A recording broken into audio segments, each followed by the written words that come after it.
Bonjour les quatrièmes, nous continuons donc dans notre séquence migrants et migration avec maintenant une seconde partie. Nous avons vu la question de société des migrants et des migrations traitée dans la presse et nous allons la voir maintenant traitée dans la fiction, c'est-à-dire des histoires inventées s'appuyant sur la réalité, notamment grâce à des chansons et des extraits même de romans. La chanson que nous allons voir aujourd'hui, c'est une chanson de Pierre Perret intitulée Lily qui date des années 76-77. Vous aviez donc des recherches préalables à faire sur la Somalie, puisque Lily, elle arrivait des Somalies, et sur Angela Davis. Donc vous avez vu, la Somalie est un petit pays d'Afrique noire, de la corne africaine du côté est, qui, dans les années 76-77, étaient en guerre avec leurs voisins éthiopiens notamment. Cette guerre a entraîné famine et violence et donc a entraîné un grand mouvement de migration des populations vers l'Europe et notamment vers la France. Autre recherche préalable, Angela Davis. Angela Davis, qui est encore vivante, est une militante pour le droit des Noirs aux États-Unis et aussi une militante féministe. Vous pouvez actuellement en entendre reparler de cette femme à cause de l'histoire George Floyd, de cet homicide de cet homme noir par un policier aux États-Unis qui de nouveau pose la question du droit des Noirs aux États-Unis.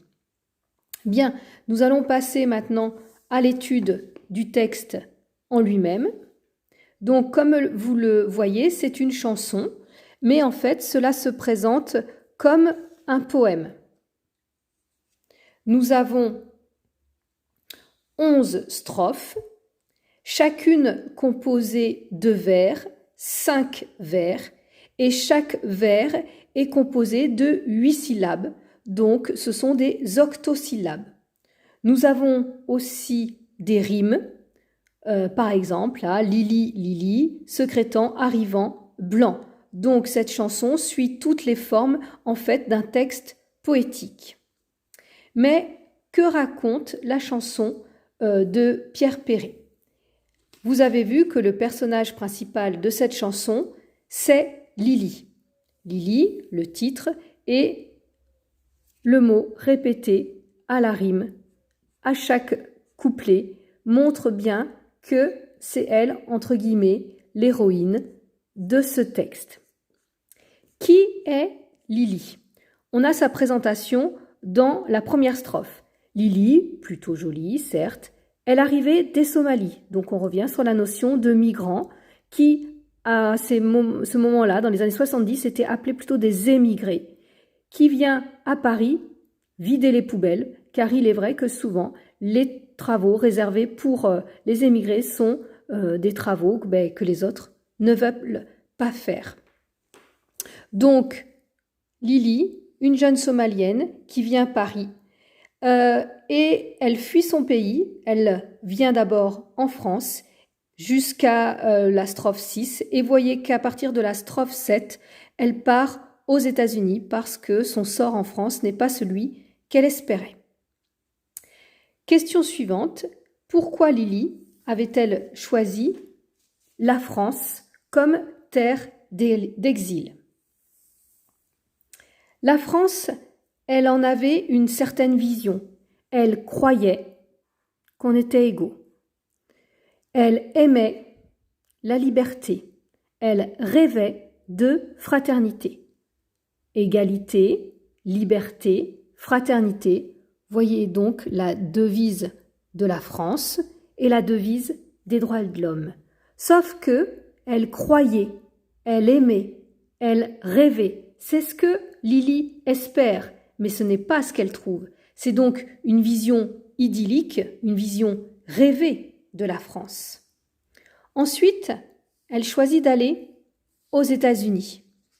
Là aussi, on a une vision idéalisée. Les États-Unis, ce grand pays démocratique. L'adjectif démocratique, vous savez, est difficilement accolé aux États-Unis et à la politique intérieure des États-Unis. Donc Lily est attirée par l'exil elle pense y trouver liberté, égalité, fraternité, d'où les références à Voltaire et Hugo. Hugo, vous l'avez vu en début d'année avec Les Misérables, qui étaient des penseurs qui voulaient que les hommes vivent et naissent libres et égaux en droit. Et ce n'est pas ce que Lily a trouvé. Qu'a-t-elle trouvé? Quelles conditions de vie a-t-elle trouvé? Elle est venue pour vider les poubelles. Déjà, c'est un drôle d'objectif. De quoi se rend-elle compte dans la strophe 3? Elle arrive, elle demande à dormir dans un hôtel, et cet hôtel précise qu'on ne reçoit que des blancs. Donc, qu'est-ce qu'elle trouve en arrivant en France? La manifestation du racisme. Que fait-elle? Elle décharge des cajots. Elle s'est tapée des sales boulots. Vous voyez le vocabulaire péjoratif. Elle crie pour vendre des choux-fleurs. Ses frères de couleur, c'est-à-dire les autres émigrés, eux, que font-ils? Ils font des travaux de force avec le marteau-piqueur. À la strophe suivante, on l'appelait Blanche-Neige. Donc vous savez que traiter quelqu'un dont la peau est noire de Blanche-Neige, on est carrément dans l'injure raciste et raciale. Étape suivante, elle tombe amoureuse d'un beau blond frisé. On parle du blond qui s'oppose au noir. Et la belle famille, la famille de ce futur mari, dit qu'elle n'est pas raciste. Mais que dit-elle en fait? Mais, donc voyez l'opposition, on ne veut pas de ça chez nous. Ça. Qu'est-ce que le ça? Le mariage mixte, c'est-à-dire d'un homme blanc avec une femme noire, ou carrément le ça désigne Lily qui n'est même plus un être humain, mais un objet. Elle essaye l'Amérique, et que trouve-t-elle en Amérique? Des autobus interdits aux gens de couleur. C'est ce qu'on appelle la ségrégation. Aux États-Unis, il y a eu pendant longtemps des lois séparant les blancs et les noirs. Les bus pour les blancs, les bus pour les noirs, les restaurants pour les blancs, les restaurants pour les noirs. Et ça, c'était écrit dans la loi américaine, dans la Constitution. C'est ce qu'elle trouve aux États-Unis. Et en face, qu'est-ce qu'elle trouve? Eh bien, des gens qui ne sont pas d'accord avec quelqu'un comme Angela Davis, des gens qui font des meetings, donc des manifestations pour lutter contre cela. Parce que là aussi, qu'est-ce qu'elle trouve? La couleur du désespoir, là aussi, c'est le noir. On a donc une métaphore ici, le noir de la peau, le noir du désespoir. Donc, Lily, tout au long de son trajet, va évoluer. Puisque au début, elle arrive avec une vision très positive de la France et elle va trouver en fait un pays où le racisme existe. Et la référence à mais pour Debussy en revanche il faut deux noirs pour une blanche, là on a une métaphore. Debussy était un écrivain de musique, était un musicien, et deux noirs pour une blanche, c'est une référence musicale, c'est-à-dire deux notes noires sont égales à une note blanche, mais derrière on a une métaphore, c'est-à-dire qu'un noir vaut moins, est inférieur à un blanc. Donc elle va d'abord trouver la désillusion. Et ensuite, la soumission. Elle s'est tapée les sales boulots, donc elle les a acceptés, et elle serre les dents quand elle se fait injurier, quand on la traite de Blanche-Neige. Troisième étape, aux États-Unis, elle va trouver la révolte, car dans ses meetings avec Angela Davis, ces gugus, c'est-à-dire ces gens qui sont contre la ségrégation, lèvent un point rageur, donc on a la notion de combat, et foutent le feu aux autobus. Donc on a là une image de lutte, qui est le trajet de Lily. Qu'est-ce que l'on doit retenir de ce texte?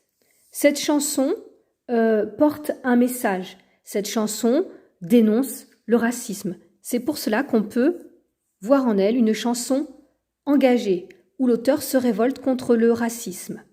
Elle n'est pas complètement pessimiste, cette chanson, même si, en fait, on voit qu'elle tourne en rond, puisque la première strophe et la dernière sont les mêmes, c'est comme une boucle.